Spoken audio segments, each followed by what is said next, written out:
81 medici di pronto soccorso, 31 ginecologi, 29 pediatri. Il totale dei posti a concorso arriva a 299. Sono i numeri dell'emergenza che sta vivendo il Veneto. I concorsi ci sono dalla nascita di Azienda Zero, coordinati su base regionale per far fronte alle richieste di tutta la regione.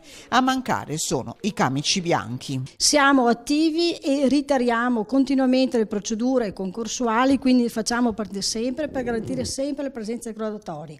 Qual è il vero problema? Che rispetto al numero di posti messi a bando abbiamo una partecipazione inferiore di candidati rispetto ai posti da coprire.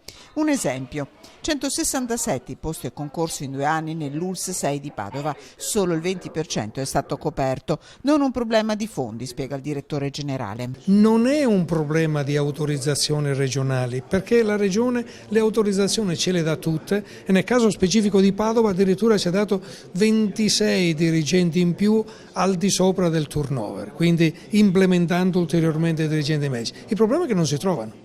E non è neanche un problema, dicevo, né di autorizzazioni o di soldi, perché li abbiamo disponibili. Critica anche la situazione in azienda ospedaliera.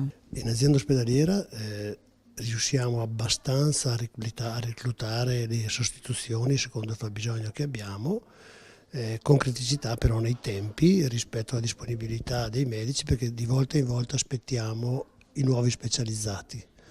Quindi ogni anno andiamo in crisi, aspettiamo i nuovi specializzati, poi riusciamo a coprire in parte le carenze che abbiamo. In alcune discipline, vedi pediatria e anestesia in particolare, abbiamo difficoltà anche noi a coprire tutti i posti liberi che abbiamo. Numero chiuso, accesso alle specializzazioni, un difetto nella programmazione delle esigenze a monte all'origine del problema. Dal Veneto, direzione Roma, partita una serie di proposte.